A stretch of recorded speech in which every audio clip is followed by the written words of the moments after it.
his work now is called Rationalizing Jihad in Egypt and the World. And here, he has a completely different take on the role of jihad in the life of the Muslim. He begins by saying that nothing invokes the anger of God like the unwarranted spilling of blood and wrecking of property. He's against kidnapping and theft to finance jihad. He says it's forbidden to kill civilians. He says it's taboo to engage in indiscriminate bombing and killing on the basis of nationality. And he says jihad is not required if the enemy is twice as powerful. What good is it if you destroy one of your country's buildings and he destroys one of your countries, he asks. What good is it if you kill one of his people and he kills 1,000 of yours? That, in short, is my evaluation of 9/11. It's a broad attack on Al-Qaeda's philosophical and practical basis.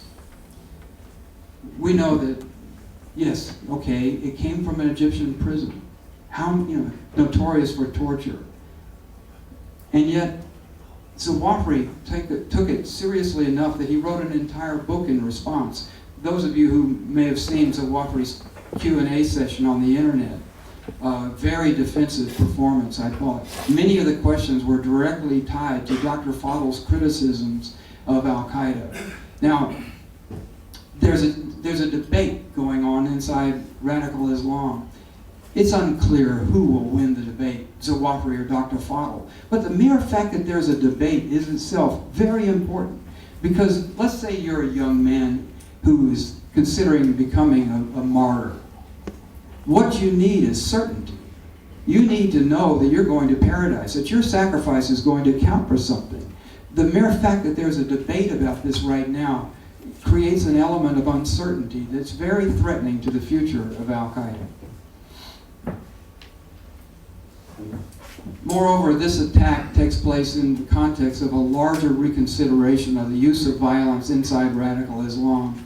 The best example, I think, is Jama'a Islamiyah, another Egyptian organization that was waged war on the Egyptian state in the 1990s, killing more than 1,000 Egyptians and dozens of foreign tourists. The leaders of this organization began to realize that they had accomplished nothing. They never overthrew the Egyptian state. They only alienated the Egyptian people. And they declared that they were opposed to violence. And now Jama'a Islamiyah has essentially collapsed. It's a dead organization. That's what Zawahiri and bin Laden feared. The final point I'll make to you about Al-Qaeda is that it offers nothing to the young men who join it. It has no vision of the future. If you had Osama bin Laden up here to speak to you this morning at breakfast, rather than Lawrence Wright, and you were able to ask him, all right, Mr. bin Laden, suppose you did take over Egypt or Saudi Arabia, what are you going to do with it? What is Al-Qaeda's plan for the future? What is like for instance, he's criticized America several times for not signing the Kyoto Protocol. Well, what's Al-Qaeda's environmental policy? What's your plan for health, education, welfare? By the way, Mr. bin Laden, what's your economic policy? Are you a Marxist, a Keynesian? I don't think you've ever said anything about this. It's not a political movement. He's never thought about these things. It has no vision for the future. It only offers one thing to the young men who join it, and that is death. I remember I was in Peshawar, Pakistan, and which is where Al-Qaeda was born in August of 1988.